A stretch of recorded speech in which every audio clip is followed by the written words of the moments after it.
جو ہے وہ جب 10 سال کی ہو اور نماز نہ پڑھے تو اس کو مارو. جی ٹھیک ہے.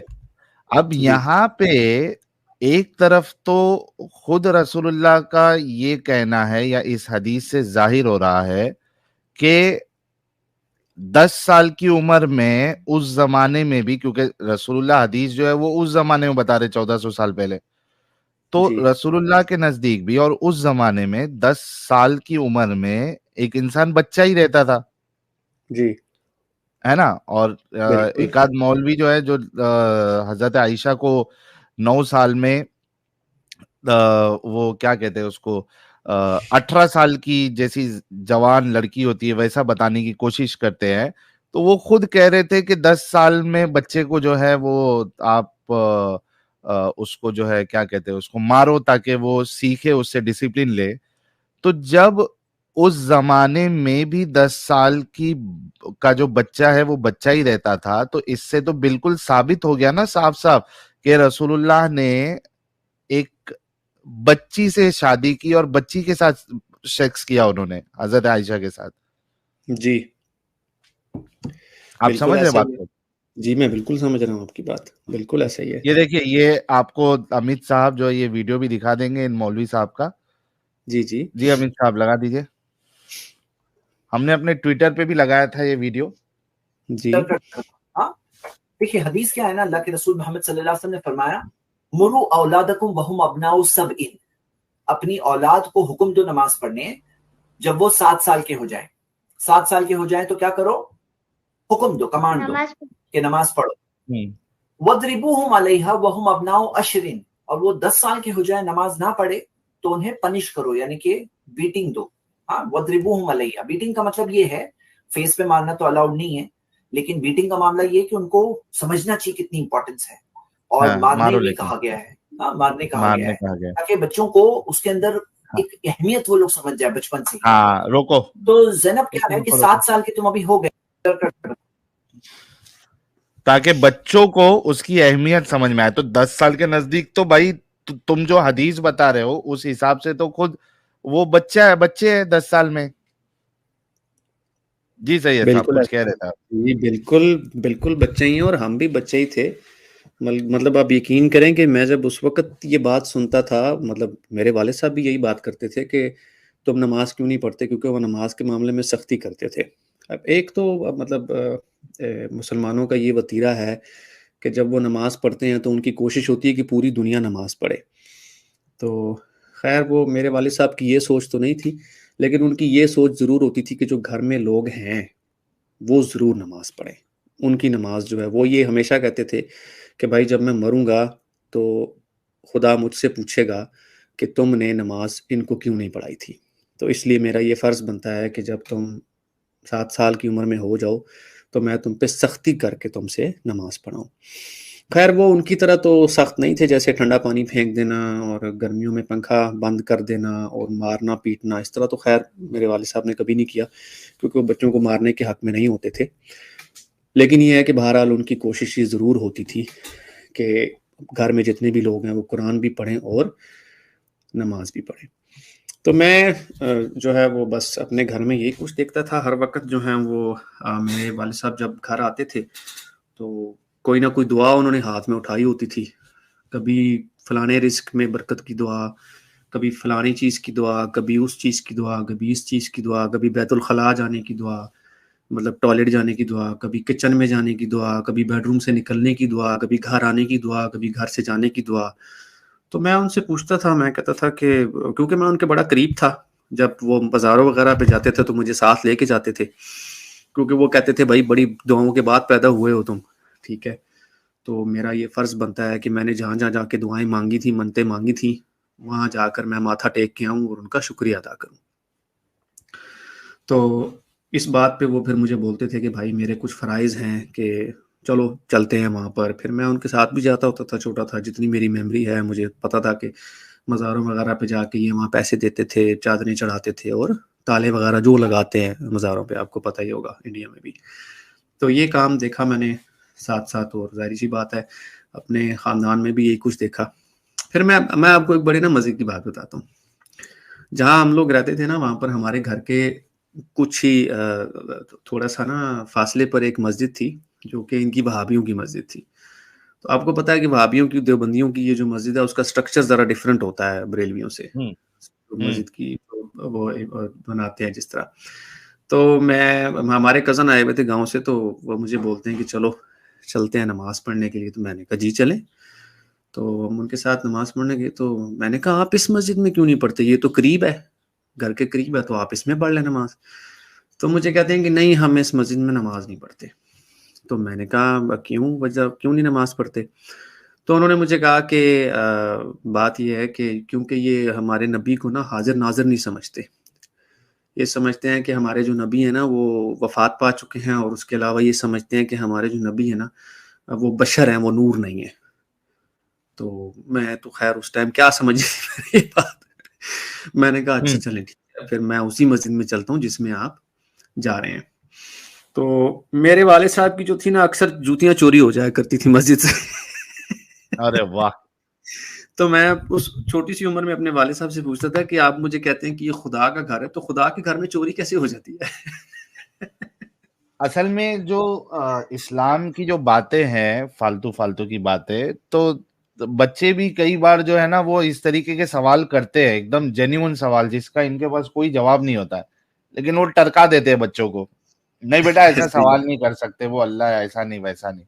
تو کہیں نہ کہیں بہت سارے لوگوں کے ذہنوں میں بچپن سے ہی سوالات آ جاتے ہیں اور وہ ایک کنونسنگ آنسر نہیں ملتا ان کو. بالکل ایسا ہی ہے. اور میرے جو والد صاحب تھے وہ تو مطلب کٹر مذہبی تھے. وہ صحیح ہے, کیا کسی جواب کے دیا تھا انہوں نے؟ انہوں نے کہا بس چور اچکے تو کہیں بھی آ جاتے ہیں, تو اللہ ان کو سزا دے گا اگر انہوں نے میری جوتی چرا لی ہے. تو میں اب ظاہر میں بھی خاموش ہو جاتا تھا, میری اتنی عقل تو نہیں تھی کہ میں ان کے ساتھ وہاں پر آرگیو کرتا. تو خیر پھر وقت گزرتا گیا ایسے ہی. میں نماز وغیرہ تو جتنی پڑھ سکتا تھا, میں یہ تو نہیں کہوں گا کہ بڑی پابندی سے پڑھتا تھا, لیکن پڑھتا تھا. مطلب فجر کی نماز تو, لیکن یہ تھا کہ میرے والد صاحب اتنے سخت نہیں تھے کہ وہ مجھے فجر کی نماز کے وقت اٹھاتے. وہ کوشش کرتے تھے, لیکن جب وہ دیکھتے تھے کہ نہیں اٹھ رہے تو وہ چھوڑ دیتے تھے. اور پھر انہوں نے مجھے کہا کہ تم جو ہو وہ قرآن حفظ کرو, کیونکہ باقیوں نے قرآن حفظ کر لیا ہے. تو میں نے کہا جی میں تو ابھی نہیں کروں گا. تو خیر انہوں نے اس بات پہ زور نہیں دیا. سید صاحب ایک سوال, چونکہ آپ نے یہ کہا کہ آپ کے والد جو ہے وہ فجر کی نماز کے لیے آپ کو یہ نہیں کرتے, کمپیل نہیں کرتے تھے, زیادہ فورس نہیں کرتے تھے. تو میرا ایک سوال, چونکہ آپ پاکستان سے آپ کا واسطہ ہے, آپ وہاں سے ہے, تو میرا ایک سوال یہ ہے کہ جیسے ہندوستان میں جو اوور آل پاپولیشن ہے مسلمانوں کی, اس میں سے اونلی 10% یا میکسیمم 15% آپ لے لیجئے, وہ بھی میں زیادہ بول رہا ہوں, 10 سے میرے کو نیچے ہی ہونا چاہیے تھا, اکثریت مسلمانوں کی 5 ٹائم کی نماز پڑھنے والی نہیں ہے یہاں ہندوستان میں. جی بہت کم لوگ 5 ٹائم کی پڑھتے ہیں. فجر کی پڑھنے والے تو بہت کم ہے جو صبح اٹھ کے فجر کی نماز پڑھیں گے, کیونکہ اگر آپ باقی ٹائم پہ آپ کو اگر 4-5 صف 6 صف دکھ بھی جائیں مسجد میں, لیکن فجر میں جو ہے وہ مشکل سے 2 صف جو ہے وہ آپ کو نظر آئے گی, یا 1 صف نظر آئے گی, باقی لوگ آتے نہیں ہیں. اس کے علاوہ کئی سارے ایسے لوگ ہیں جو نماز پڑھتے ہی نہیں ہے, صرف جمعہ کی نماز پڑھتے ہیں. بہت سارے ایسے بھی لوگ ہیں جو نہ جمعہ پڑھتے ہیں نہ روز کی پڑھتے ہیں, بلکہ وہ عید میں پڑھتے ہیں. لیکن کچھ ایسے بھی ہے جو وہ عید کی بھی نہیں پڑھتے. تو یہ تو ہندوستان کا حال ہے. ہاں یہ الگ بات ہے کہ نبی کی شان میں گستاخی کی بات پہ ان کو بہت, یہ نہیں پڑھنے والے لوگ کو بھی بہت ایزیلی آپ جو ہے ایک چلتا پھرتا زومبی بنا سکتے ہو, آتنکوادی بنا سکتے ہو. اسلام کا دم دے کے, حوالہ دے کے, عشق رسول کا جو ہے حوالہ دے کے ان کو آپ بالکل بالکل تیار کر سکتے ہو, وہ ایک الگ بات ہے. لیکن اکثریت جو ہے وہ نماز نہیں پڑھتی ہندوستان میں. پاکستان کا کیا سین ہے, کیا اکثریت نماز پڑھتی ہے یا وہاں بھی اسی طریقے کا حال ہے؟ ساحل بھائی اگر آپ فجر کی نماز پوچھیں تو وہاں پر فجر کا بھی یہی حال ہے, اور ظہر کی نماز میں بھی بہت کم لوگ دیکھنے کو ملتے ہیں. ہاں کافی تھوڑے بہت آپ کو جو تھوڑی آبادی نظر آئے گی نماز کی, وہ مغرب کے ٹائم آ جائے گی, کہ اس وقت لوگ ہاں مغرب میں بہت سے لوگ آتے ہیں. جی آفیسز سے کیونکہ آگے ہوتے ہیں لوگ, اور مطلب میں نے تو جتنی اپنی زندگی میں جو فجر کی نماز پڑھی ہے اس میں میں یہی دیکھتا تھا کہ پہلی ہی صف پر ہوتی تھی امام کے پیچھے، اس کے پیچھے کچھ بھی نہیں ہوتا تھا. مطلب اگر مسجد کے اندر خاص کر سردیوں میں کیا ہوتا تھا کہ لوگ اندر ہی نماز پڑھتے ہیں، ظاہر سی بات ہے مسجد میں ہیٹر وغیرہ لگے ہوتے ہیں. تو ہماری مسجد میں تقریباً 7 سے 8 روز تھیں جو مسجد کے اندر تھیں اور باقی ساری باہر تھیں. تو میں نے کبھی نہیں دیکھا کہ رمضان کے علاوہ رمضان میں تو آبویسلی باہر بھی بھر جاتا تھا، اور کوشش یہی ہوتی تھی کہ رمضان میں تو جو ہے وہ فجر کی نماز مسجد میں ہی جا کے پڑھی جائے. تو اس میں یہ ہوتا تھا کہ اندر کبھی جگہ ملتی تھی کبھی نہیں ملتی تھی، لیکن رمضان کے علاوہ کبھی ایسا نہیں ہوتا تھا کہ اندر آپ کو مسجد میں جگہ نہ ملے، بلکہ ایک اگلی صف ہی بھرتی تھی. کبھی دوسری صف میں نے کبھی ایک کا دکا بندہ ہی دیکھا ہوگا، لیکن بھری کبھی نہیں دیکھی. ہاں جمعے کی نماز پڑھنے آپ کو پتہ ہی ہے سارے لوگ جاتے ہیں، لیکن اس کے علاوہ جو آپ بات کریں ویسا حال پاکستان میں بھی ایسا ہی ہے، بالکل ایسا ہی ہے. اچھا وہاں بھی ویسے ہی ہے. ٹھیک ہے ایسا ہی آگے آپ بتا رہے تھے اسٹوری. جی.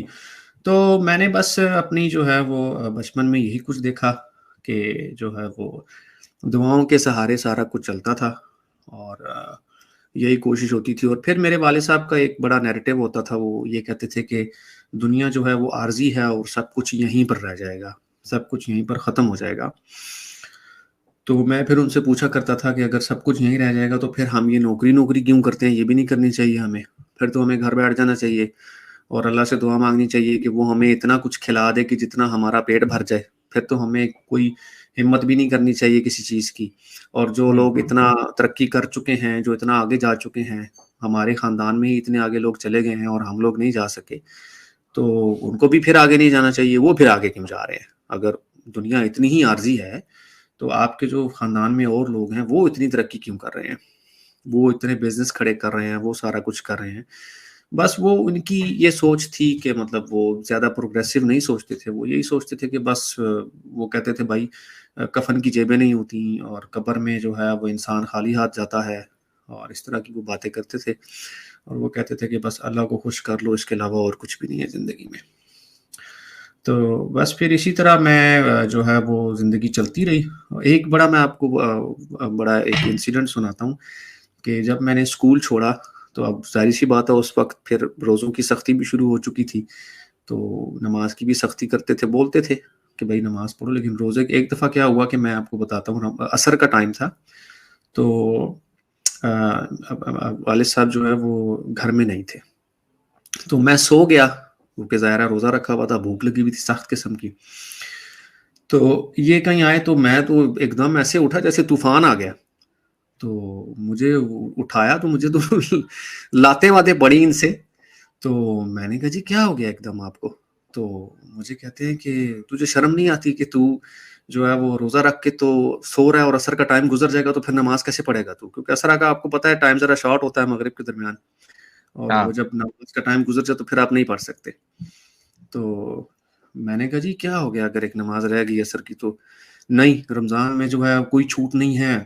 مجھے بھی غصہ آ گیا، ظاہر سی بات ہے. تو میں نے کہا جی میں جو ہوں نا ایسا کریں کہ پھر میں تو ایسے مذہب سے ہی پھر مطلب فائدہ کیا ایسے مذہب کو فالو کرنے کا جہاں اتنی سختی ہے کہ اگر 5 منٹ کے لیے انسان سو گیا ہے تو آپ نے اس پہ اتنی سختی کر دی کہ اس کو مارنا شروع کر دیا. تو خیر وہ اس کے بعد کیا یہی بات ہوئی، اور پھر والدہ جو تھی میری، انہوں نے کہا کہ آپ کو یہ سب کرنے کی ضرورت نہیں تھی، وہ بیٹا ہے آپ کا اور جوان ہو رہا ہے اور آپ نے اس پہ ہاتھ اٹھا دیا اور یہ وہ. خیر ان کو اس بات پہ کوئی شرمندگی نہیں تھی، ان کو یہی تھا کہ بھائی انہوں نے اپنا فرض پورا کیا اور وہ یہی فرض اپنا پورا کرتے تھے. تو اس وقت تک تو میں صحیح کٹر مذہبی تھا. مطلب میری بھی یہ، میں سچی بات بتاؤں تو میرا بھی یہ مائنڈ سیٹ تھا کہ اگر میں نماز پڑھ رہا ہوں تو باقیوں کو بھی نماز پڑھنی چاہیے. اور میں جب نماز پڑھنے جا رہا ہوتا تو میں ہماری جو گلی میں کوئی لونڈے شونڈے کھیل رہے ہوتے تھے تو ان کو بول دیتا تھا کہ بھائی آؤ نماز پڑھ لو، نماز پڑھ لو. دعوت دے کے جاتے تھے نماز کی؟ میں دعوت دے کے جاتا تھا. خیر جب میں کالج میں گیا نا تو وہاں پر پھر میری نا تبلیغی جماعت والوں سے ملاقات ہوئی ایک دن. ارے ہائے وہی پروسیس، پہلے بریلوی، اس کے بعد مارکیٹ میں آ جاتے ہیں تبلیغی. اب تو ایسا ہو رہا ہے کہ مارکیٹ میں تبلیغی لوگ سے آنے سے پہلے اہل حدیث والے حملہ کر دیتے ہیں.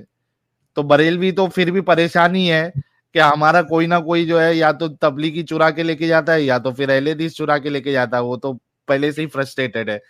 تبلیغیوں کے لیے یہ فرسٹریشن آ گیا ہے کہ یار پہلے پورا مال جو ہے ہم لوگ ہتھیا لیتے تھے، یعنی بریلویوں کو ہم لوگ اپنے لائن پہ لے کے آتے تھے، لیکن یہ اہل حدیث جو ہے وہ اب ہمارا کام بھی خراب کر رہے، یا تو ڈائریکٹلی ان کو اٹھا کے لے کے جا رہے اہل حدیث بنا رہے، یا تو پھر وہ جو تبلیغیوں نے محنت کر کے ان کو دیوبندی بنایا تھا، یہ اہل حدیث جو ہے وہ ویسے والے لوگوں کو اٹھا کے لے کے جا رہے. تو تبلیغیوں کا پریشانی یہ ہو جاتی ہے ان کے لیے کہ بھائی ہم نے محنت کی تھی اور دیکھو پھل کوئی دوسرا لے کے گیا، پھل کوئی دوسرا لے کے چلا گیا.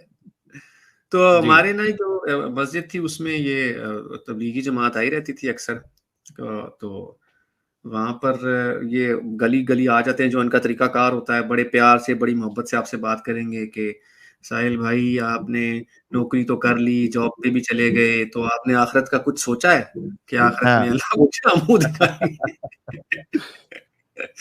تو اس طرح کی جو ہے وہ باتیں میں اس ٹائم مجھ پہ اثر کر جاتی تھی، کیونکہ اتنے میٹھے طریقے سے بولتے اور اتنے ڈھیٹ ہوتے تھے یہ ساحل بھائی کہ کئی دفعہ جو ہے نا ایسا ہوتا تھا کہ ہماری گلی میں لوگ ان کو بولتے تھے کہ اچھا آپ یہیں رکے میں آ رہا ہوں، وہ آتا ہی نہیں تھا باہر اور یہ وہیں کھڑے رہتے تھے، ایسے ہاتھ باندھ کے کھڑے رہتے تھے.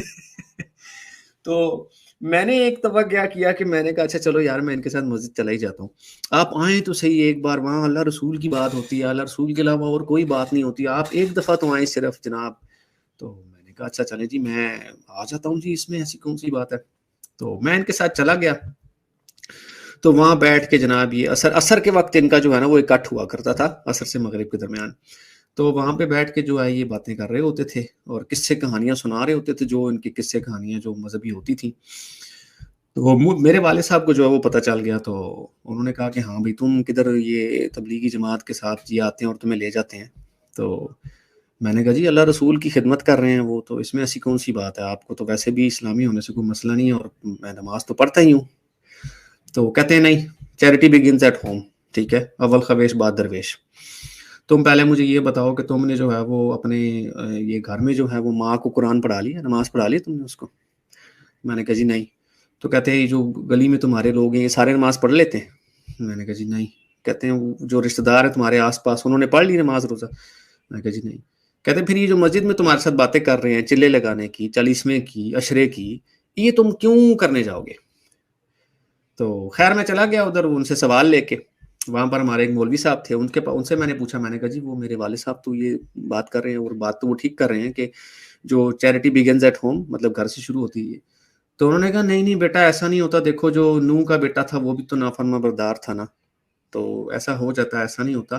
گھر میں اگر جو ہے وہ یہ انہوں نے مثال کیوں دی یہ میں آپ کو بتاؤں گا، یہ بڑی دلچسپ کہانی ہے. تو میں نے کہا اچھا جی چلیں ٹھیک ہے. خیر میں ان کے ساتھ یقین کریں میں نے وہ سروزے وغیرہ لگاتا ہوتا تھا، خیر چلیے شرے میں نے کبھی نہیں لگائے. تو ایک دن نا مجھے ان کے ساتھ تقریباً کوئی 6-7 مہینے گزرے ہوں گے، زیادہ ٹائم میں نے ان کے ساتھ نہیں گزارا. تو مجھے نا والد صاحب کہتے ہیں کہ ادھر آ میں تجھے ایک بات بتاتا ہوں. میں نے کہا جی. کہتے ہیں یہ جو مولوی تجھے تبلیغ کرتا ہے نا، اس کے دونوں بیٹوں کو میں نے لڑکیوں کے کالج کے باہر سے نا آوارہ گردی کرتے پکڑا آج، کیونکہ یہ اس ٹائم پولیس میں تھے. تو میں نے کہا ہے. تو خیر میں سوچ میں پڑ گیا کہ واقعی یار اگر ایک مولوی کے بچے اس طرح کے ہیں تو وہ دوسروں کو کیا تبلیغ کرے گا. انہی دنوں نا ساحل بھائی کوئی یہ جو ان کے رشین سٹیٹس تھی نا اس ٹائم، یوگوسلاویا کے آس پاس کوئی جگہ تھی مجھے اب یاد نہیں ہے ٹھیک سے، ان کی طرف سے نا کوئی لوگ آئے ہوئے تھے تقریباً 4-5 لوگ. تو میں نے ان سے پوچھا، میں نے کہا مولوی صاحب یہ کون لوگ ہیں اور یہ کیا کرنے آئے ہیں مسجد میں نا؟ تو انہوں نے مجھے کہا کہ یہ لادینی ہے. لادینی. تو میں نے کہا کیا ہوتا ہے یہ؟ تو جی میں نے ان سے پوچھا، میں نے کہا یہ لادینی کون ہوتے ہیں نا؟ تو انہوں نے کہا لادینی وہ ہوتا ہے جو کسی دین شین کو نہیں مانتے اور ان کو یہ بھی نہیں پتا کہ کوئی خدا ہے یا نہیں ہے. تو میں نے کہا یہ پھر مسجد میں کیا کرنے آئے ہیں؟ تو کیا مطلب مسجد میں کیا کرنے آئے؟ میں نے کہا ان کو تو کسی چیز کا پتہ ہی نہیں ہے. میں نے ان سے بات کی ہے، انگلش کے یہ 2 لفظ بولتے ہیں، آپ کی زبان یہ بول نہیں سکتے، آپ ان کو لے کر کدھر سے آئے ہیں؟ تو مجھے کہتے ہیں زیادہ سوال نہ کیا کرو، زیادہ سوال نہ کیا کرو. تو میں نے کہا کیا مطلب زیادہ سوال نہ کیا کرو؟ تو میں نے جا کے نا ابو کو بتایا. تو میں نے کہا ابو جی وہ مسجد میں 5 لوگ آپ نے دیکھے؟ ہاں میں نے دیکھے. تو میں نے کہا آپ میرے ساتھ چلیں. تو کہتے ہیں ہاں ٹھیک ہے میں چلتا ہوں. تو وہ چلے گئے ان کے ساتھ. تو انہوں نے بھی ان سے جا کے وہی پوچھا. انہوں نے کہا کہ بھائی یہ کہاں سے آئے ہیں؟ تو انہوں نے کہا کہ یہ جی پتہ نہیں کوئی جگہ ہے رشیا کے آس پاس ادھر سے ہیں. تو ابو نے پوچھا کہ یہ کیا کرتے کیا ہیں یہ, مطلب تم ان کو کیوں لے کر آئے ہو؟ انہوں نے کہا جی ہم نے ان کو مسلمان کرنا ہے. انہوں نے مسلمان کرو گے کیسے ان کو تو پتہ ہی کچھ نہیں ہے, ان کو تو نہ پتہ ہے مذہب کیا ہوتا ہے, ان کو نہ پتہ خدا کیا ہوتا ہے, ان کو نہ پتہ ہے کہ بھائی اسلام کیا ہے, دوسرا مذہب, ان کو تو کسی چیز کا نہیں پتہ. یہ پتہ نہیں کسی گاؤں میں تھے یا جزیرے پہ تھے, کسی کہاں تھے, کوئی پتہ نہیں ہے. تو پھر انہوں نے مجھے دیکھا تو مجھے کہتے ہیں کہ ہاں اب تجھے پتہ لگا کہ یہ کس طرح کے کام کرتے ہیں, اب تو مجھے یہ بتا, اتنا سیانا تو ہو گیا ہے کہ تجھے لگتا ہے کہ یہ کسی ان کو طرف لے کے چلیں گے اور یہ کو مسلمان بنیں گے؟ میں نے کہا نہیں جی میں تو نہیں سمجھتا کہ ایسا کچھ ہوگا. اچھا خیر, پھر اس کے بعد کیا ہوا کہ میں نے تبلیغی جماعت کو اسی ٹائم خیر بات کہہ دیا, کیونکہ آبویس سی بات ہے جو ان کے مولوی صاحب تھے ان کے اپنے بچے تو کبھی میں نے بیٹھتے دیکھے نہیں مسجد میں, نہ وہ کبھی نماز پڑھتے تھے, نہ وہ کچھ کرتے تھے, خود وہ سارا دن بولتے رہتے تھے جناب, سارا دن مسجد میں ہی رہتے تھے. تو پھر مجھے والد صاحب نے کہا کہ بھائی وہ فلانے کزن نے جو ہے تیرے قرآن جو ہے وہ حفظ کر لیا, تو اور کچھ نہیں تو کر حفظ کرنا شروع کر. تو میں نے حفظ کرنا کیا, اس ٹائم وہ سال بھی 30ویں سپارے سے شروع کراتے تھے حفظ کرنا بھی. وہ 30ویں سپارے سے اس لیے شروع کراتے تھے کہ وہ تلفظ ٹھیک کرواتے تھے پہلے, کہ حلق سے آواز نکالنی ہے, قلقلہ ہونا چاہیے, ہے کی آواز جی قاف کی آواز صحیح نکلنی چاہیے. تو وہ بھی پھر شروع کر دیا, کافی ساری صورتیں بھی یاد ہو گئیں اس ٹائم. تو خیر وہ بات آگے چلی نہیں, میں کوئی حفظ نہیں کر سکا. جتنی صورتیں میں مطلب نماز بھی پڑھاتا تھا ساحل بھائی میں مسجد میں کبھی, تو وہ جتنی صورتیں نماز کے وقت یاد ہوتی تھی بس وہی یاد ہوئی. اچھا جب میں ساحل بھائی یونیورسٹی میں قدم رکھا نا میں نے, تو وہاں پر میرا ایک دوست بنا. تو اس دوست سے جب میری بات ہوئی تو اس نے ظاہری بات ہے میرا بیک گراؤنڈ بھی جانا اور کافی کچھ, پھر ہماری جو دوستی تھی وہ کافی گہری ہو گئی. اس نے مجھ سے ایک دن پوچھا, اس نے کہا کہ یار بات سنو, تم نے کبھی قرآن جو ہے وہ ترجمے کے ساتھ پڑھا ہے؟ تو میں نے کہا نہیں یار میں نے ترجمے کے ساتھ تو کبھی نہیں پڑھا. کیوں نہیں پڑھا؟ میں نے کہا کبھی ضرورت ہی نہیں پڑی پڑھنے کی, کیونکہ ثواب مل جاتا ہے کیا کہتے ہیں اس کو, یہ تلاوت کرنے کا اور صبح صبح. تو کہتے تمہیں کس نے کہا ہے کہ یہ ثواب ملتا ہے اور یہ وہ نا. تو میں نے کہا یار مجھے تو گھر والوں سے ہی پتہ چلا ہے کہ ثواب ملتا ہے اور یہ اس طرح کی باتیں ہوتی ہیں اور گھر میں برکت پڑ جاتی ہے.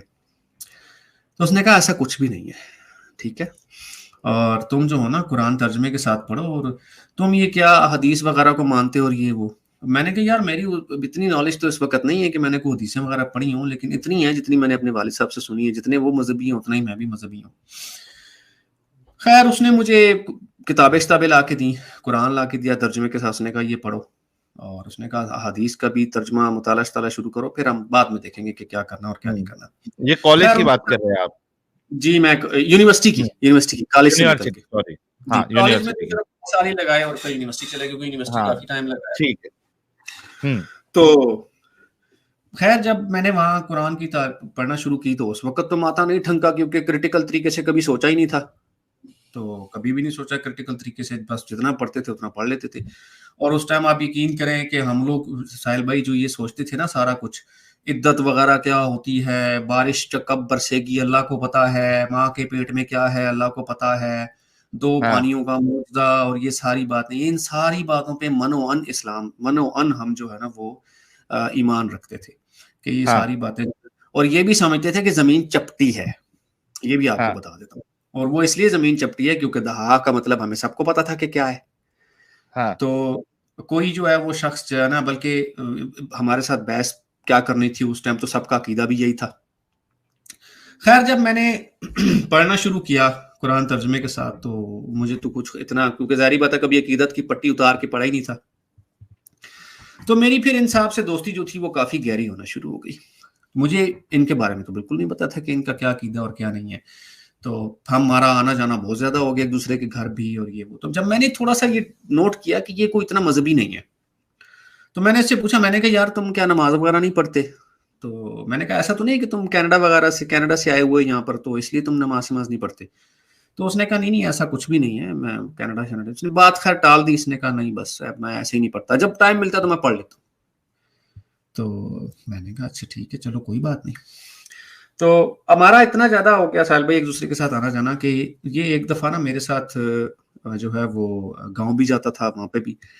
تو گاؤں میں نا ہمارا ایک کزن تھا, وہ بڑا انٹیلیجنٹ تھا, مطلب وہ اتنا انٹیلیجنٹ تھا کہ آپ یقین کریں کہ وہ جو بڑی بڑی کیلکولیشن جو لوگ کیلکولیٹر پہ کرتے ہیں نا, وہ زبانی کلامی کر لیتا تھا, اور لوگ حیران رہ جاتے تھے کہ یہ کیسے کرتا ہے. تو ایک دن ہم نا, اس نے کہا کہ چلو یار ہم لوگ نا اس پہ چلتے ہیں, دریا پہ چلتے ہیں. تو ہم دریا پہ چلے گئے, تو اوپر پل پہ کھڑے ہو کے اس نے نیچے بولا, اس نے کہا دیکھو میں تمہیں معجزہ دکھاتا ہوں. تو میں نے کہا کون سا معجزہ؟ کہتا نیچے دیکھو. نیچے دیکھا تو کہتا 2 رنگ کا پانی نظر آ رہا ہے. تو میں نے کہا ہاں آ رہا ہے. کہتا ہے یہ معجزہ ہے. تو آگے سے ہنس پڑا نا. تو میں نے کہا تم ہنس کیوں رہے ہو نا؟ تو کہتا ہے کہ چھوڑو بعد میں بتاؤں گا کیوں ہنس رہا ہوں. تو اس نے کہا کہ تم ایسا کرو کہ یہ جو تمہارا دوست ہے نا, یہ بھی بڑا پڑھا لکھا ہے, اس کو ذرا کہنا کہ اس پہ ذرا تحقیق کر کے آؤ کہ یہ معجزہ بھی ہے یا نہیں ہے. تو میں نے کہا اچھا, کیونکہ قرآن میں تو لکھا ہوا ہے کہ یہ معجزہ ہے جو 2 رنگ کا پانی آپس میں نہیں ملتا.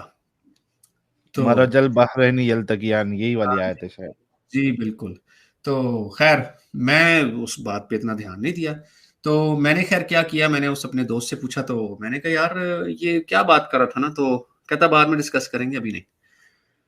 خیر پھر جب اس ٹائم جب میں نے یونیورسٹی سے گریجویشن کا ٹائم قریب آیا, تب تک میں نارمل ایک مسلمان ہی تھا, کبھی نماز پڑھی کبھی نہ پڑھی, اور یہ وہ سارا کچھ. تو میری جاب لگ گئی ساحل بھائی یورپ میں نا, یورپ کے کنٹری میں. میں ڈیٹیل انفارمیشن نہیں دوں گا, obvious سی بات ہے. نہیں مت تو دیجیے گا, جو بھی آپ کو پرابلم کریٹ کر سکتا ہے وہ آپ نہیں بتائیے, اوائڈ کریے اس ایگزیکٹلی. تو ان دنوں مجھے لکی تھا, میں بڑا پڑھائی میں اچھا تھا, تو مجھے یورپ کے کنٹری سے جاب کی آفر ہو گئی. تو میں وہاں چلا گیا. میں وہاں گیا تو وہاں پر بھی جو ہے وہ جتنا میں اسلام فالو کر سکتا تھا اتنا میں نے کیا normally, to cut short of course. تو پھر ایک دفعہ کیا ہوا کہ انہوں نے مجھے بولا کہ یار تمہیں نا جانا ہے, دبئی جانا ہے 2 ہفتے کے لیے اسپیشل پروجیکٹ پہ. تو میں نے کہا ٹھیک ہے چلا جاتا ہوں. تو جب میں دبئی گیا تو وہاں پر میں ایک جگہ نماز پڑھ رہا تھا مسجد میں, ظہر کا ٹائم تھا. میں کھانا شانا کھا کے جب نماز پڑھنے گیا تو وہاں پر میں نے ایک بات نوٹ کی ساحل بھائی, کہ ہم لوگ جس طریقے سے نماز پڑھتے تھے یہ ویسے نماز نہیں پڑھتے. یہ لوگ آئے, نماز پڑھی, نہ دعا مانگی نہ کچھ کیا, اور چلے گئے. تو میں بڑا حیران ہوا. ہاں جی, میں بڑا حیران ہوا کہ ہمیں تو بڑا بتایا جاتا ہے کہ خشوع و خضوع کے ساتھ نماز پڑھو, اور جناب دعا مانگنے سے پہلے درود شریف پڑھو, دعا جب ختم ہو جائے تو درود شریف پڑھو, یہ پروں کا کام کرتی ہے دعا کے لیے, دعا کو عرش پہ لے کر جاتی ہے, اس طرح کی باتیں. تو انہوں نے کیسی نماز پڑھی ہے کہ یہ بغیر جو ہے وہ اس کے دعا مانگے ہی اٹھ گئے ہیں. تو میرا ذرا ماتھا ٹھنکا. تو میں نے ایک صاحب سے پوچھا, میں نے کہا جو میرے کولیگی تھے وہاں پر, وہ ان کا تعلق ایجپٹ سے تھا, مصر سے. تو میں نے ان سے پوچھا کہ میں نے کہا یار آپ لوگوں یہ کیسی نماز پڑھتے ہیں؟ تو اس نے کہا اس سے کیا ہوتا ہے, دعا مانگنے سے کیا ہوتا ہے, کچھ بھی نہیں ہوتا. یہ کیا ہوا, دعا مانگنے سے کچھ نہیں ہوتا بھائی. تو یار میں چپ ہو گیا. تو میں نے سوچا کہ یار اب میرا خیال ہے کہ میں اتنا بڑا تو ہو گیا ہوں کہ اب مجھے اس مذہب پہ تھوڑی سی تو تحقیق کرنی چاہیے کہ آیا جو ہم قرآن فالو کر رہے ہیں اس میں لکھا ہوا کیا ہے, اس کو پڑھوں تو صحیح, کم از کم دیکھوں تو صحیح کہ اس میں ہے کیا. تو میں نے جب ترجمے سے پڑھنا شروع کیا آہستہ آہستہ آہستہ آہستہ آہستہ آہستہ, تو مجھے ساحل بھائی سچی بات ہے وہ کسی خدا کا کلام نہیں لگا. اچھا, جب میں نے کو عقیدت کی پٹی اتاری, میں بتاتا ہوں آپ کو. میرے دماغ میں ایک خیال آیا ساحل بھائی اس ٹائم, میں آپ سے شیئر کرنا چاہوں گا جی, کہ میں نے اپنے آپ سے ایک سوال پوچھا کہ اگر میں ایک کتاب لکھتا ہوں اور اس کتاب میں یہ لکھ دوں کہ سید یزید جو ہے وہ بہت قابل آدمی ہے, بہت سمجھدار ہے, پی ایچ ڈی ہے, فلانا ہے, ڈینگ ہے, تو لوگ کیا خیال کریں گے میری کتاب کے بارے میں؟ بڑا ہی مار رہا ہے, بڑائی مار رہا ہے. اور یہ بڑائی کیوں مار رہا ہے؟ کوئی خدا اپنی بڑائی کیوں مارے گا؟ مطلب الحمدللہ رب العالمین, بڑائی کیوں مارے گا کوئی بھی خدا؟ اچھا, پھر جب میں نے قرآن کو ترجمے کے ساتھ پڑھا مکمل طور پہ, تو مجھے جو 2 زندگیاں قرآن میں نظر آئیں ان میں بڑا ایک خاص ڈفرنس نظر آیا.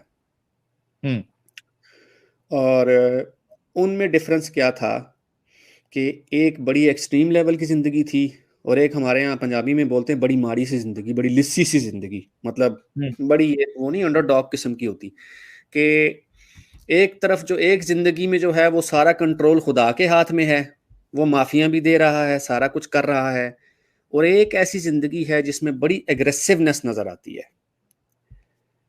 تو یہاں پہ میرا ماتھا ٹھنکا کہ ایسا کیوں ہے.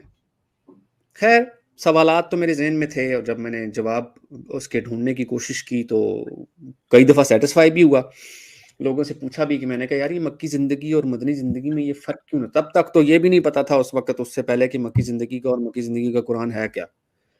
تو ابھی بھی لوگوں کو نہیں پتا ہے اکثریت جی کو. بالکل. اب دیکھیں میں یونیورسٹی لیول سے چھوڑ کے جاب کرنے گیا ہوں, تب تک مجھے نہیں پتا تھا. ہاں تو میں نے پھر اپنے وہی جو میرا ایک دوست, وہی کینیڈین جو دوست تھا, اس سے میں نے پوچھا, تو اس نے کہا کہ یار اتنا سوچنے کی ضرورت نہیں ہے, ہم مسلمان ہی پیدا ہوئے ہیں اور ہمارے لیے اتنا ہی کافی ہے. تو میں نے کہا یار یہ کیسے کافی ہو سکتا ہے, مطلب اگر کسی ہندو گھر میں پیدا ہوا تو کیا اس کا قصور ہے کیا. اور مثال کے طور پر اگر تم لوگ جو یہ کہتے ہو کہ یار اگر ایک شخص جو ہے وہ کیا کہتے ہیں کافر مرے گا تو وہ جہنم میں جائے گا, تو میرا سوال یہ ہے کہ اگر ایک ایسا ہندو جو ایک گاؤں میں پیدا ہوا ہے اور اس تک کوئی اسلام کی تبلیغ ہی تم لوگ نہیں لے کے گئے, تو اس بیچارے کا کیا قصور ہے, اس کا کیا قصور ہے کہ وہ اگر ہندو مر گیا تو اس کو جہنم میں ڈال دو گے. تو کہتا ہے یار میرے پاس نا ان سوالوں کے جواب نہیں ہے, ٹھیک ہے, یہ اللہ جانتا ہے اور اس کے کام جانتا ہے, ہمیں نہیں پتا اس چیز کا, اور تمہیں اتنا زیادہ سوچنے کی ضرورت نہیں ہے, تم اپنی جاب پہ دھیان دو اور اپنے کام سے کام رکھو. تو میں نے کہا یار خیر ایسا تو نہیں ہے, اب میں فگر آؤٹ تو کروں گا کسی نہ کسی طریقے سے. اچھا پھر وہاں پر سفر میرا شروع ہوا قرآنسٹ کی طرف, ساحل بھائی. اچھا ہر گھاٹ کا پانی آپ نے پی لیا؟ ہر گھاٹ کا پانی میں نے پیا, کیوں کہیں سے سیٹسفیکشن نہیں نا جب مل رہی ہوتی. اصل میں میرا جو ایکسپیرینس ہے نا اچھا اس میں ایک پوائنٹ چونکہ ڈسکشن چل رہا ہے تو کہیں جو ہے کوئی جگہ پہ میں چاہتا ہوں کہ پوائنٹس ایڈ بھی کر دیا جائے.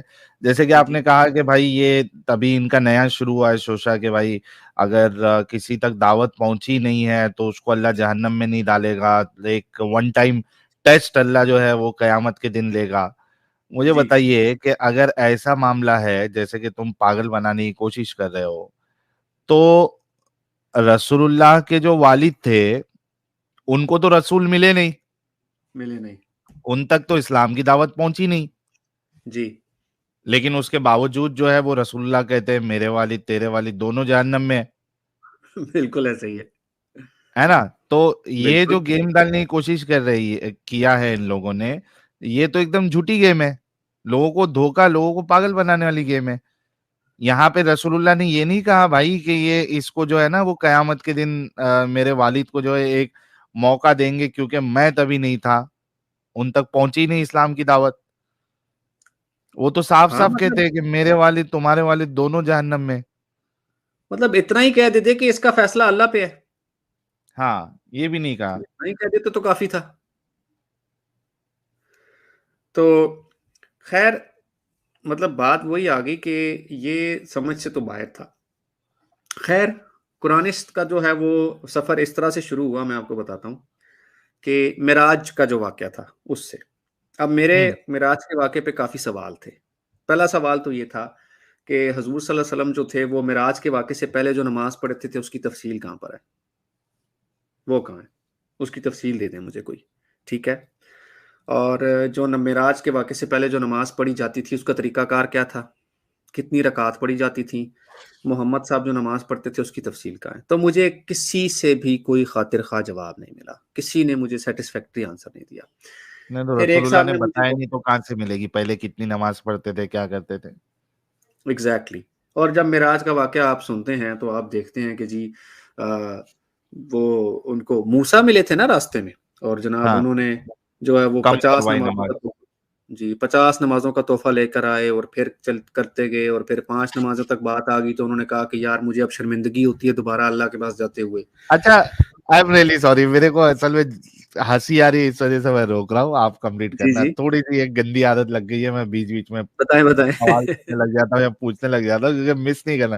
اچھا اس میں دیکھو یہ جو تحفے کی بات بولتے ہیں, ارے بھائی نماز تحفہ کیسے ہو گیا؟ اور آپ بتاؤ مجھے سید صاحب, جی جی میں آپ کو کوئی تحفہ دے رہا ہوں، جی ٹھیک ہے، اب وہ تحفہ آپ نہ لے جی، تو کیا اس پہ آپ کو سزا ملنا چاہیے؟ نہیں ملنی چاہیے. ذرا مومناؤ تھوڑا غور کرو. اگر تم نماز کو تحفہ کہہ رہے ہو تو بھائی تحفہ جو ہے وہ تو آپشنل ہوتا ہے، سامنے والا لے نہیں لے، اس کو یوز کرے نہیں یوز کرے، اس پہ اس بالکل کو ایسا ہی سزا ہے. کیوں ملنی چاہیے؟ یہاں پہ اگر نماز تحفہ ہے تو نماز نہیں پڑھنے پہ سزا کیوں؟ کتنی بالکل ایسا لاجیکل ہی. بات ہے، آپ لوگ خود سوچیے اس بارے میں. اچھا یہ اتنا ہی سوچ لینا ساحل بھائی، اگر اتنا ہی ان کو جواب چاہیے تو اتنا ہی چلو یار، تم معراج کے واقعے کو سچ مان لو، بینگ بریلوی ٹھیک ہے، اور تم اس کو سچ مان لو. جو حدیث ماننے والے دیوبندی وہابی بھی اس کو سچ ہی مانتے ہیں، جو ہمارے یہاں جماعت اسلامی کے ہیں خاص کر، وہ تو اس کو منوان تسلیم کرتے ہیں کہ یہ معراج کا واقعہ جو حق ہے. تو کبھی آپ لوگوں نے سوال پوچھا ہے کہ یار معراج کے واقعے سے پہلے جو ہے وہ آخر کون سی نمازیں پڑھتے تھے آقا؟ اور اب یہ جو 50 نمازیں جو تم کہتے ہو کہ وہ تھیں اس وقت، تو کیا نمازوں کے علاوہ اور کوئی کام نہیں تھا ان کا؟ صرف نمازیں ہی پڑھتے تھے یہ سارا دن کیا، اور کچھ نہیں کرتے تھے؟ مطلب یہ کیسے پاسبل ہے یار کہ 50 نمازیں اور پھر اس کے بعد جناب 5 نمازیں آ گئیں، اور آپ لوگ اس کو تحفہ سمجھ لیتے ہو کہ یار یہ تحفہ ہے ان کا اور تحفہ لے کر آئے ہیں. یہ عجیب بات ہے. اور معراج کا واقعہ بھی تم آج کل کے دور میں بھی معراج کے واقعے کو جو ہو آپ لوگ صحیح سمجھتے ہو، کوئی غلط سمجھ رہا ہوتا ہے، کوئی کہتا ہے کہ یہ واقعہ ہوا ہی نہیں، کوئی اس کو جناب منوان اس کو تسلیم کر لیتا ہے. اچھا اچھا اس میں مجھے ایک اور ایک پوائنٹ میں ایڈ کر دیتا ہوں سید صاحب، جی جی معافی چاہتا جی ہوں. جی آپ جی جی دیکھیے کہ یہ بات اللہ کو نہیں پتا ہے کہ میرے بندے جو ہے وہ 50 ٹائم کی نماز نہیں پڑھ پائیں گے، یہ بالکل اللہ کو نہیں پتا ہے.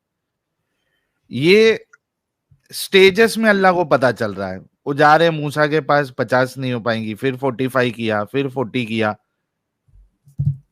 یا 10 کم کیا، جو بھی ہے 10 ایک ساتھ کم کیا یا 5 ایک ساتھ کم کیا، میرے ذہن سے نکل گیا. تو اتنی بار ٹو اینڈ فرو اللہ کو کرنا پڑ رہا، سوری محمد صاحب کو کرنا پڑ رہا اللہ کے پڑھ پاس. رہا بالکل. اس میں بھی ایک پوائنٹ کے بعد جو ہے وہ جبرائیل نہیں جا سکتا، بولے میرے اچھا پڑ جل جائیں گے. ایک اور چیز ساحل بھائی، اب اس میں ایک بڑی امپورٹنٹ چیز ہے، وہ یہ دیکھیے کہ کیا موسیٰ جو تھے وہ حضور صلی اللہ علیہ وسلم سے زیادہ سمجھدار تھے ہاں کہ جو ان کو بتا رہے ہیں کہ یار وہ نمازیں تمہاری قوم نہیں پڑھ سکے گی، وہ تو ارے تمہارے رحمت عالمین. میں کہہ رہا ہوں تو حضور تو بعد میں آئے نا، خود اللہ کو نہیں پتا تھا کیا؟ میرا اعتراض تو سب سے ایگزیکٹلی پہلے اللہ پہ جا رہا ہے. کیا اس کو نہیں پتا تھا کہ اس کے بندے 50 ٹائم کی نماز نہیں پڑھ پائیں گے؟ نہیں، وہ اس کی کم یہ کیے جا لاجک رہا، کم دیتے ہیں نا کیے جا ساحل رہا، بھائی، کم کیے جا رہا. ہاں اس کی لاجک دیتے ہیں نا، یہ اس کی میں جو بتا رہا ہوں نا، اس کی لاجک یہ دیتے ہیں کہ اللہ کو پسند تھا کہ میرا محبوب میرے پاس بار بار آئے. اچھا تو یہ یہ ایک وہ اللہ نے مطلب ایک وہ جیسا میاں بیوی گرل فرینڈ بوائے جی فرینڈ جی کھیل کھیلتے نہیں ہے؟ ہاں جی بالکل. تو وہ اچھا کہتے ہیں نا ویسا بڑی والا بڑی رشتہ تھا. ہم نے تو یہ کہانیاں بڑی چھپم سنی ہوئی چھپی. ہیں. یہ کہانیاں اس طرح سناتے تھے ساحل بھائی کہ بھائی جب حضور صلی اللہ علیہ وسلم جاتے تھے اللہ کے پاس تو اللہ مسکرا کے نا پہلے سلام کرتے تھے، السلام علیکم یا رسول اللہ، اور ہاں. پھر جناب جب وہ آخری دفعہ ان کے پاس گئے تو اللہ تعالیٰ جو تھے وہ بڑے مسکرا کے انہوں نے بولے محمد بتا کیا چاہتا ہے تو. اور سوری اس میں اور ایک پوائنٹ جو لاجک دیتے ہیں اس پہ جی اور جی ایک ایڈ کر دیتا ہوں. بھائی جب اللہ کو پتا تھا نہیں پڑھ پائیں گی میرے بندے، لیکن وہ اللہ کو محبت تھی، اپنے عشق تھا، عاشق رسول تھے اللہ بھی، کہ وہ بار جی بار بلانا چاہتے تھے. تو بھائی 50 سے کیوں سیدھا 1000 سے سٹارٹ کر دیتا؟ ارے میں بولتا 1000 نہیں کروڑ سے سٹارٹ کرنے کا تھا تاکہ رسول اللہ اوپر ہی رہتے ابھی تک. ہمارے پاس کوئی دین نہ پہنچتا ہے ان کا. یہاں تک پہنچاتے ہی نہیں ہو، وہ ابھی بھی بارگیننگ چالو رہتی اللہ اور رسول کی، محبت کی کہانیاں چالو رہتی کہ وہ پانچ کم کرا رہے، موسیٰ کے پاس جا رہے، پھر موسیٰ بول رہے بھائی نہیں جاؤ ریٹل جاؤ، نہیں پڑھ پائیں گے. تو اللہ کو جو یہ آرگومنٹ دیتا میں ان کی بات کر رہا ہوں. یار مومنو، تم کوئی بھی آرگومنٹ لے کے آ جاؤ، اس کو ہم توڑنے کے لیے بیٹھے ادھر. بیٹھے تم ہیں کیا بالکل سمجھتے ایسے ہو ہی. کچھ بھی پھیکم پھاکی کر دو گے، کچھ بھی بول دو گے تو بچ کے نکل جاؤ گے؟ نہیں بچ زہر پاؤ گے. بھائی اس دین کو وہاں سے دیکھا ہے جہاں سے یہ لوگ سوچ بھی نہیں سکتے. یہ تو بالکل. اتنے اسکریچ سے سیکھا ہوا دین ہے میں نے کہ میں آپ کو مطلب کیا بتاؤں. اچھا معراج جی کا جی آگے واقعہ بڑھیے. جی تو مجھے پتہ چلا کہ جناب جو معراج کا واقعہ ہے وہ کچھ ٹھیک نہیں ہے اور وہ ایک من گھڑت قصہ ہے. تو میں سوچ میں پڑ گیا کہ یار اس معراج کے واقعے پہ تو پوری دین کی بنیاد کھڑی ہوئی ہے, تو یہ من گھڑت کیسے ہو سکتا ہے؟ تو کیونکہ جو قرآنسٹ حضرات ہیں نا, یہ تو بالکل اس کو معراج کے واقعے کو نہیں مانتے.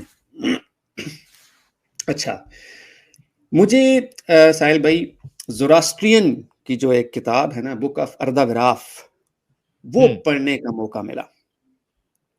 اچھا, آپ یقین کریں جب میں نے وہ ارداوراف پڑھی تو مجھے ایسے لگا کہ جیسے میں معراج کا واقعہ پڑھ رہا ہوں. چوری چوری چوری چوری مطلب آپ یقین کریں اس میں وہ لکھا ہوتا ہے کہ وہ جو ارداوراف ہے وہ اپنی بہنوں کو چھوڑ کر جب وہ سیر کرنے کے لیے جاتا ہے تو اس کو پل صراط سے گزارا جاتا ہے. رائٹ سائڈ پہ اس کو جنت نظر آتی ہے, لیفٹ سائڈ پہ اس کو جہنم نظر آتی ہے, جہنم میں زیادہ اس کو عورتیں نظر آتی ہیں, آگ جل رہی ہے, سارا کچھ ہے. تو وہ مطلب اگر آپ اس کو تفصیل سے پڑھیں تو آپ کو ایسا لگتا ہے کہ یہ معراج کا واقعہ ہے. اچھا, اس پہ جب میں نے تحقیق شروع کی تو ان لوگوں نے کہا کہ ہاں جی جو ایرانی تھے انہوں نے یہ واقعہ جو ہے وہ اسلام سے کاپی کر کے اپنی کتابوں میں ڈالا گیا ہے. اچھا, الٹا کر دیا. الٹا کر دیا, حالانکہ ایسا نہیں ہوا. سرزشتیوں سے یہودیوں نے کاپی کیا اور یہودیوں سے مسلمانوں نے کاپی کیا. اگر آپ کوئی بھی یہاں پر اگر تاریخ کا مطالعہ کرے, ایک ان بائس ہو کر جاننے کی کوشش کرے تو معلوم ہو جائے گا کہ زوراسٹرین کتنا پرانا مذہب ہے, ٹھیک ہے, اور جودائزم کتنا پرانا مذہب ہے اور اسلام کتنا پرانا مذہب ہے. تو آپ کو جواب مل جائے گا کہ یہ سرزشتیوں سے کاپی کیا ہوا واقعہ ہے. بک آف ارداوراف سے اگر آپ پڑھیں تو آپ کو پتہ چل جائے گا کہ یہ معراج کا لفظ بلفظ واقعہ جو ہے وہ وہاں سے کاپی کیا ہوا ہے. اور پھر آپ یہ دیکھیں کہ آج کل کے دور میں کوئی یہ شخص کیسے مان سکتا ہے کہ محمد جو ہے وہ ایک خچر پہ سوار ہو کے, جس کو براق کہتے ہیں, اور اس پہ جناب وہ سیر کرنے کے لیے جاتے ہیں. اور گھوڑے سے چھوٹا نا, گدھے سے بڑا اور گھوڑے سے چھوٹا, جی بالکل. اس پہ جناب وہ سیر کرنے جا رہے ہیں اور وہ پھر وہ اسی طرح قصہ سناتے ہیں نا کہ جناب معراج پہ جب گئے تو وہ ان کے پر جلنا شروع ہو گئے جبرائیل کے, اور انہوں نے کہا کہ بس محمد اس سے آگے میں نہیں جا سکتا اب.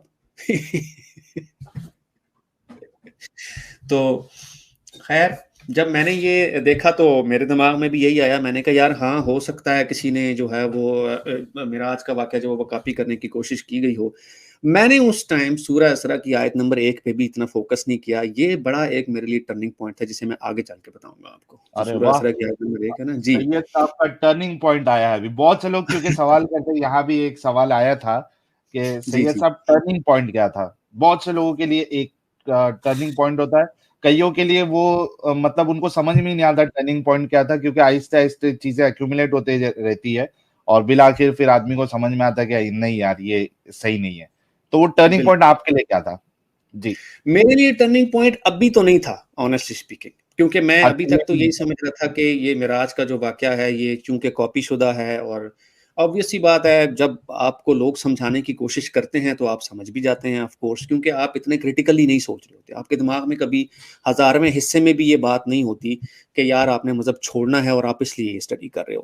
آپ کی کوشش ہوتی ہے کہ میں کسی نہ کسی طرح, کیونکہ آپ جو مذہب ہوتا ہے نا ساحل بھائی, وہ آپ کے سب کانشیس کا حصہ بن چکا ہوتا ہے, اور آپ کی کوشش ہوتی ہے کہ کسی طرح کوئی ایسا بندہ مل جائے جو آپ کو بتائے کہ نہیں یار یہ کسی نہ کسی طرح ٹھیک ہے, تھوڑی بہت لوپ ہول ضرور ہے لیکن مذہب یہی سچا ہے. تو مطلب مجھے بھی پھر ایسے لوگ ملے جنہوں نے کہا کہ یار معراج کے واقعے کو چھوڑو, قرآن میں تو 3 نمازیں ہیں, تمہیں کس نے کہا قرآن میں 5 نمازیں ہیں, قرآن میں تو نمازیں 3 ہیں, تو تم نے پڑھا نہیں ہے قرآن, پڑھو تو صحیح قرآن. اچھا, اب ان دنوں مجھے یہ معلوم ہوا کہ بھائی یہ اب دیکھیں, اب ایک ایسا بندہ ہے جو یہ بولتا ہے کہ قرآن 5 نمازیں ہیں, جو کہ پکا مسلمان ہے.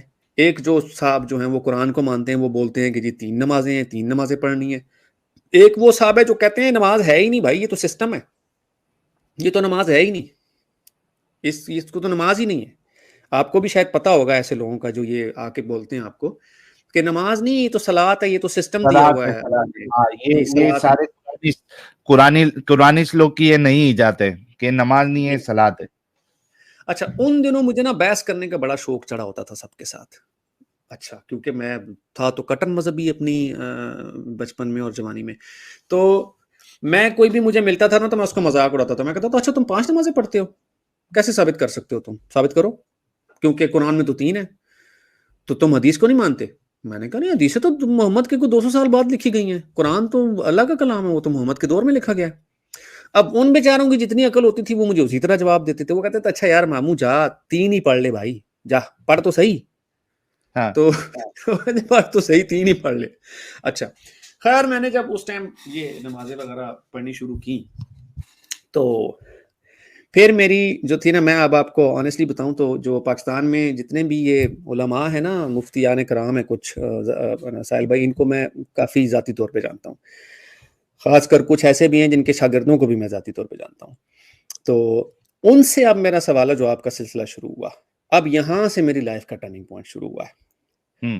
مجھے نا غامدی صاحب کے شاگرد ملے کچھ، ٹھیک ہے، میں ان کا نام نہیں اچھا، لوں گا. وہ تو جی گاندھی صاحب تو ایک نمبر کے میک اپ آرٹسٹ ہے بھائی. بالکل میک اپ آرٹسٹ ہیں وہ، بالکل ایسا ہی ہے. تو ان سے میں نے یہ معراج کا واقعہ ڈسکس کیا، اور میں نے جب ان سے پوچھا تو انہوں نے کہا نہیں یہ جھوٹا واقعہ ہے اور یہ کئی حدیثیں ایسی ہیں. اچھا میں آپ کو آنیسٹلی بتاؤں، اس ٹائم غامدی صاحب جو تھے نا وہ حدیثوں کے انکاری تھے. بہت کم لوگوں کو یہ بات پتا ہوگی، ٹھیک ہے، اور اسی لیے ان کو دھمکیاں ملتی تھی کافی کہ بھائی آپ بالکل حدیثوں کی، کیونکہ وہ ٹوٹلی حدیثوں کے انکاری تھے. تو یہ تو حدیثوں پہ اب جا کے انہوں نے کام کرنا شروع کیا ہے، اپنی مرضی کی حدیثیں مانی اور جو سمجھ میں نہیں آیا وہ L A choice pro max ہے، وہ L A choice pro max ہے.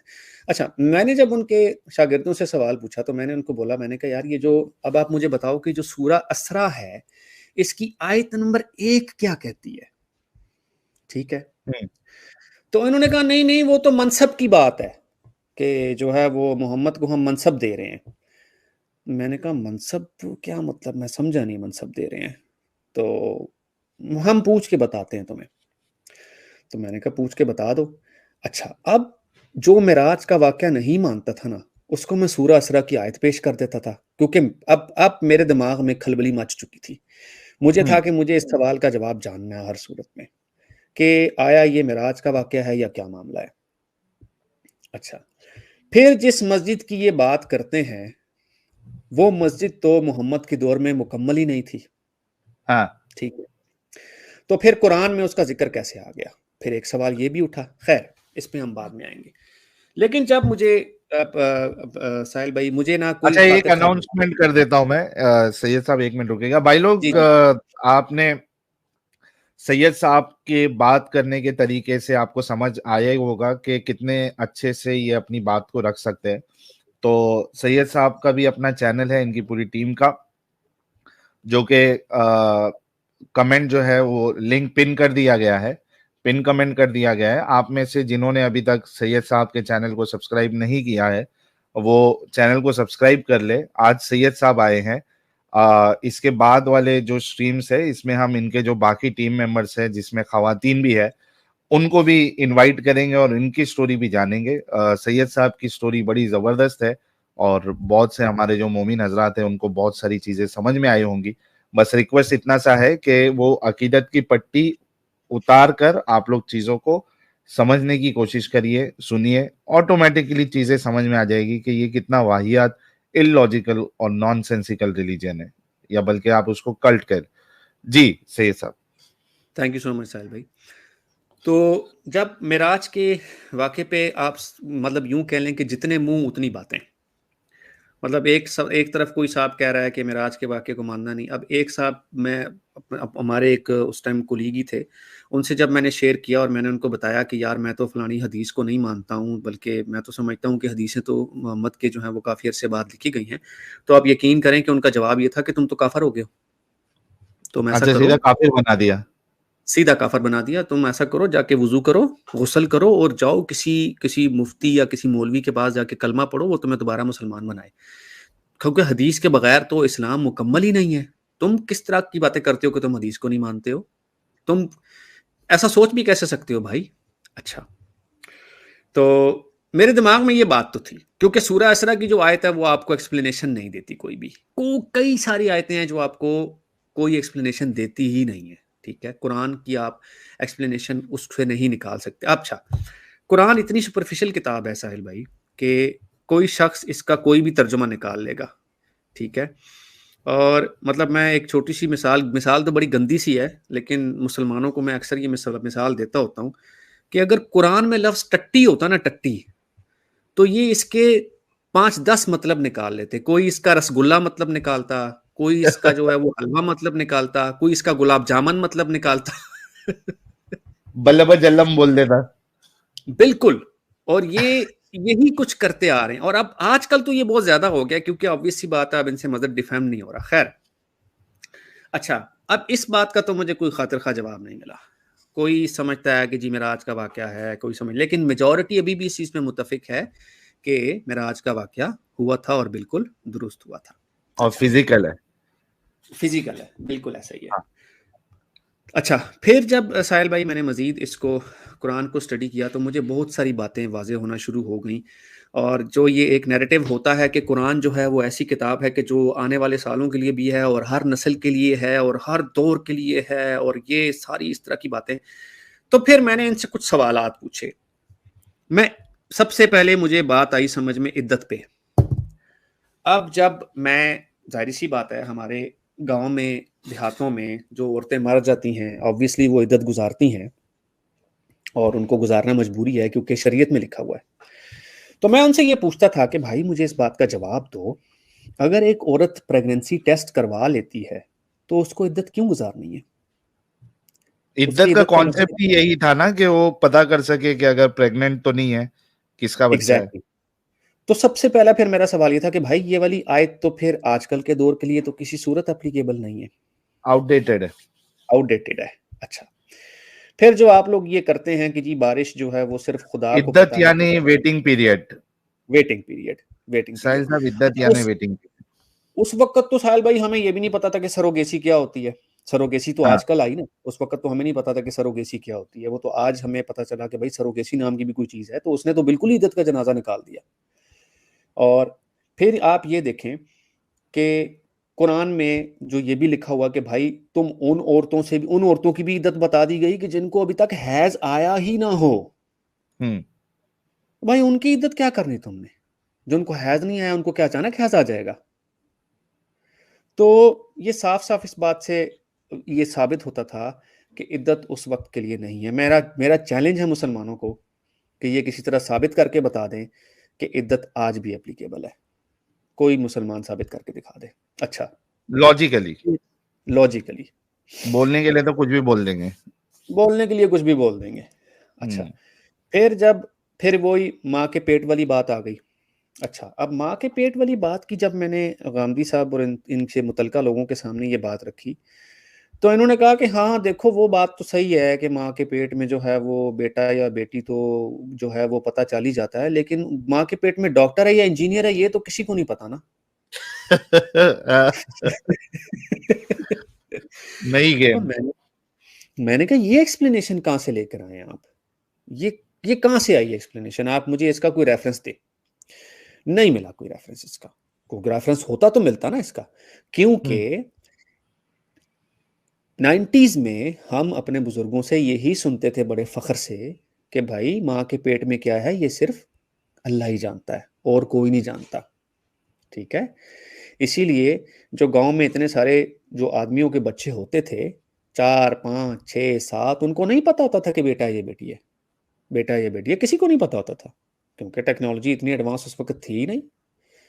تو یہ تو مجھے پتا چل گیا کہ یہ جلیبی ہے, یہ تو جلیبی ہے سیدھی سیدھی. اور ظاہری سی بات ہے اس وقت عربی بدوؤں میں سے کس کو پتا ہوگا کہ بھائی جو ماں کے پیٹ میں ہے اس وقت کیا ہے؟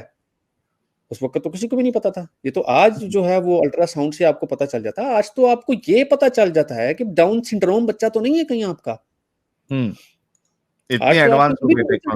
اتنی ایڈوانس ٹیکنالوجی ہوگی ہے کہ آج کو آپ کو یہ پتا چل جاتا ہے کہ آپ کا بچہ ڈاؤن سنڈروم تو نہیں ہے. اچھا, پھر اسی طرح میں نے ان سے 2 پانیوں کے معجزے کا پوچھا. اچھا, میں نے ان سے یہ پوچھا, میں نے کہا اگر یہ 2 پانیوں کا معجزہ ہے تو یہ کیا کسی ایک جگہ ہونا چاہیے یا سب جگہ ہونا چاہیے؟ تو انہوں نے کہا نہیں وہ ایک خاص سمندر ہے وہاں پر ہوتا ہے. تو میں نے کہا پھر یہ میرے گاؤں کے پل کے اوپر سے کیوں نظر آتا ہے؟ میں نے کہا اگر یہ معجزہ تھا تو یہ کسی ایک خاص جگہ پر ہوتا نا, کیونکہ آپ مسلمان تو کسی ایک خاص سمندر کا نام لیتے ہیں.